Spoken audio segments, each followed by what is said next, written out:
हमारे घर की दहशत भरी रात। यह एक सच्ची घटना है। यह साल 1999 में हुई थी। मेरे 3 बच्चे थे। बड़ा बेटा रज़ाक 7 साल का, दूसरा बेटा रियाज 5 साल का और सबसे छोटा आमिर जो बस 1 साल का था। मेरी सास जीनत धीरे धीरे आमिर के पालने की तरफ आईं, लेकिन उनके चेहरे पर बहुत डरावनी शक्लें थीं। पालने में पर्दा आमिर डर के मारे रोने लगा। वो झुकी मुस्कुरा रही थी, पर उस मुस्कान में कुछ अजीब था, कुछ ऐसा जो मैं समझ नहीं पा रही थी। दिल जोर जोर से धड़कने लगा। मैंने धीरे से कहा, आमिर रो रहा है, क्या मैं उसे गोद में ले सकती हूँ? उनकी मुस्कान गायब हो गई और अपने कमरे में चली गईं, दरवाज़ा जोर से बंद करते हुए। कुछ देर बाद जब मेरे पति मोहम्मद उन्हें खाने पर बुलाने गए, तो वो रो रही थीं और मोहम्मद से शिकायत कर रही थीं कि मैंने उन्हें आमिर के पास आने नहीं दिया। मोहम्मद ने मेरी बात सुने बिना मुझे डांट दिया। उस रात असली खौफ शुरू हुआ। छोटा आमिर पूरी रात रोता रहा। उसकी चीखें पूरे घर में गूंज रही थी। ऐसा लग रहा था जैसे वो कुछ देख रहा हो। अगली सुबह एक भयानक नज़ारा सामने आया। हमारी एक मुर्गी जो बड़ी तंदुरुस्त थी, बालकनी में मरी पड़ी थी। उसकी गर्दन अजीब तरह से मरोड़ी हुई थी। मेरी सास बहुत रोईं।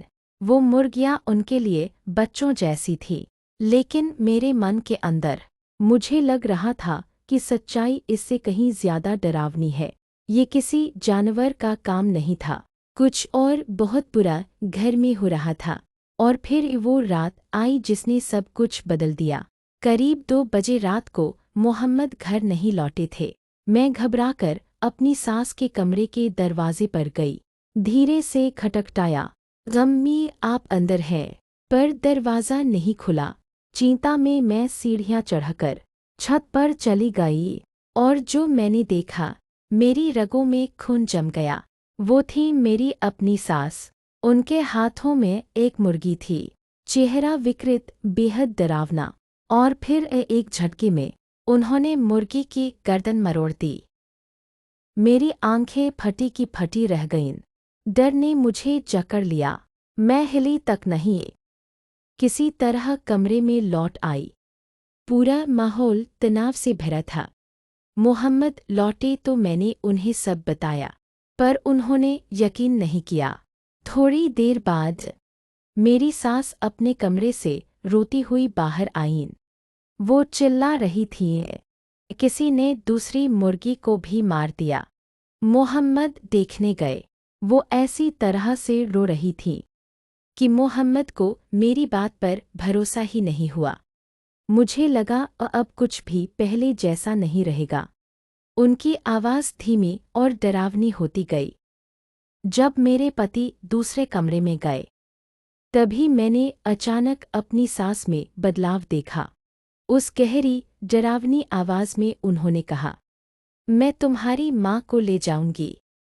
वो मुझे यहाँ लाई थी। जैसे ही मेरे पति लौटे, वो सामान्य तरह से रो रही थी, मुर्गी के मरने का दुख जताते हुए। मेरे पति उन्हें समझा रहे थे। और फिर पति के जाते ही, फिर उसी ठंडी फुसफुसाहट में उन्होंने कहा, तुम सब मर जाओगे।